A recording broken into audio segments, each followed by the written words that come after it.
Hi, I'm Margarita, and this is the machine quilting portion for one of the projects in my new book, Finish Almost Any Quilt Using Quilt As You Go.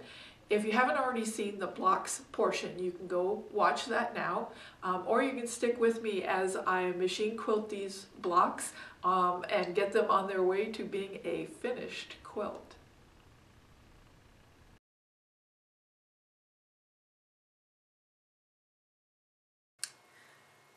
Okay, I've got my blocks quilted, at least partially.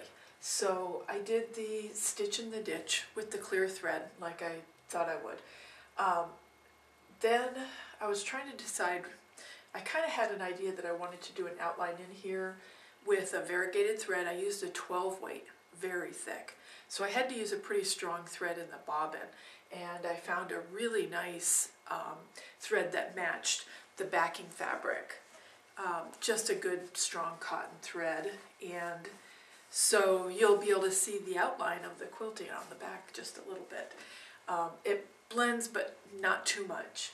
So I did outline stitching here using the walking foot, and then I decided it wasn't quite enough, so I added a little bit of just a general design, again with the walking foot, nothing free motion here. The whole time I was doing that, I was trying to think, what am I gonna do in these areas? And I don't have it figured out yet. So I'm gonna stick with what I usually do. If I can't figure it out now, I'll figure it out later. So I'm gonna keep going.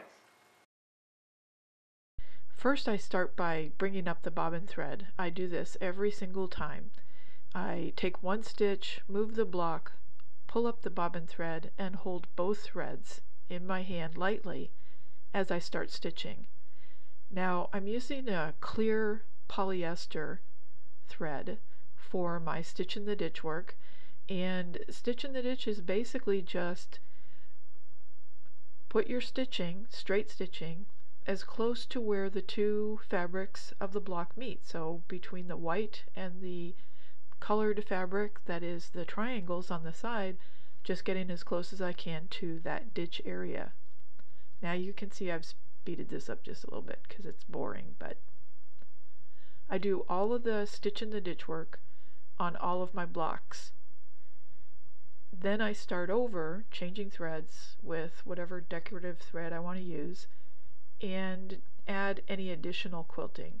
Now you can see here I got to the end, stitched right over where I started, and cut threads. When I finished with all the rest of my blocks, I loaded up my gorgeous 50 weight, this is a 12 weight thread, brought the bobbin thread up, taking just a couple of stitches in place, and starting. Now this is basically echo quilting, following along the lines of the block about 1/4 of an inch inside the design, the leaf pattern. The 12 weight thread is a variegated and it stands out gorgeously. You'll see that. I'm going to give you a close-up here coming up. But there's no measuring, no perfection required in this echo quilting. Nobody's going to pull out a ruler and see if one section is a little bit wider than the other. Just find a measurement that works for you, usually with your foot. Now I have an area, look in the right hand side of that walking foot and see the white fabric showing through? That's what I use as my guide for doing any kind of echo stitching. You can use whatever guide works for you. Now this is again just straight stitching. I've made the stitch length just a little bit longer to show the thread off a little bit better, and using a heavy thread. Feed dogs are up, and that is my walking foot, and I love it. I use it every chance I get. I'm working my way back towards the beginning of where I started with this block, and you'll see the threads are just kind of sitting there loose. And that's fine as long as they stay out of my way. When I get back to the beginning, I'm going to stitch right over where I started.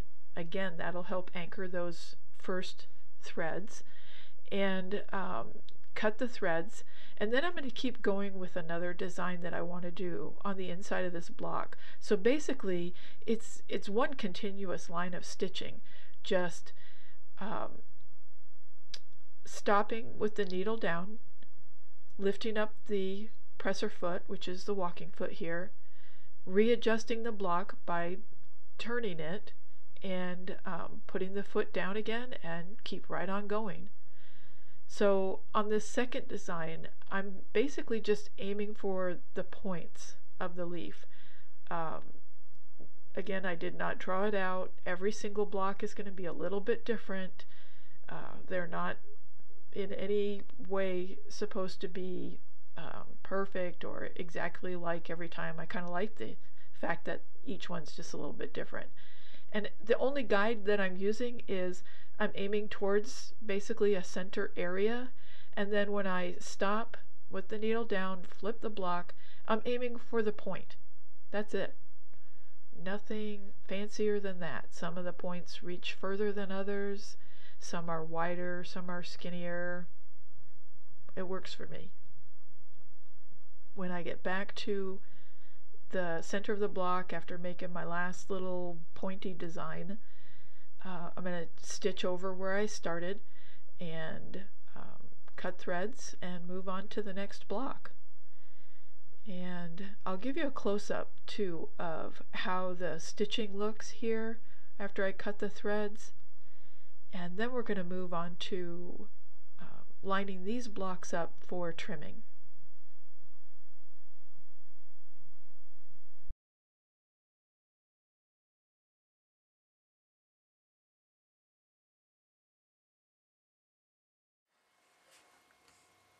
I'm trimming my leaf blocks, and I'm going to do it a little different from my normal blocks, the crazy shortcut blocks or any other of the blocks that I've done so far, because I've gone through all the effort to make sure that there's plenty of material off of the points here, and I need to preserve that so that when I put my joining strips on, I don't cover up these points. That was the whole reason for adding the triangles. So instead of just putting the ruler down and getting a good measurement, I'm looking for 12.5 inches square on this block. What I'm also doing is looking for exact same amount of fabric off of all these points. Now on this block, it's going to be 3/4 of an inch. So I'm going to only find 2 points right now, and I'm going to make those both 3/4 of an inch. All right, 3/4, 3/4, and then I'm going to trim. There's more than enough fabric here to trim with. When I turn the block, I'll line up with my 12.5 over here, and that will give me the 3/4 of an inch on the other sides. So the first cut, I'm going to take it down to 3/4 of an inch here and here. There's a lot of excess here. There's actually a full inch here and a full inch here. But if you look at the 12.5 inch mark right there, you'll see that I'll have 3/4 of an inch once it's trimmed. 1, 2, 3/4 of an inch right in there, and this is the 12.5 line right here. 1, 2, 3/4 of an inch right to that point. That's what you want to look for if you're doing this type of a setting. You want evenness all the way around on all of your points. Then you want to make sure you're square. So the next thing I'm going to do is make sure that these 2 lines right here line up with the points, so I'm not tilted. I'm going to be straight on. So I've moved this ruler so many times while I was talking. I'm going to get it lined up again. Okay.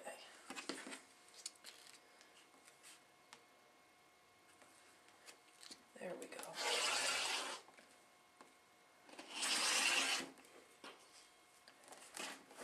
All right, now turn it around, and now I should be able to line it right up to 12.5, 12.5 right here, doing my normal 3-point check. And I've got a perfect 3/4 here and a perfect 3/4 here. And that's what I'm going for. All right. I'm square. My block is square inside the setting triangles, and it trims with the same amount on all of these 4 points. Yay! The blocks are done. Now, if you want to watch another project, I've got a playlist of the projects from my new book. If you want to find out more about the book, I've got a video about that. Thanks so much for watching. I'm Margarita, and I'll see you next time. Oh, I forgot to say, I haven't finished all my quilts yet. I just finished the ones I needed for that book. I still have a lot of projects left to do, and I'm done writing, so all the projects now are just going on video. I'll upload them as I work on them and as I finish them. So I invite you to come along with me on that process too.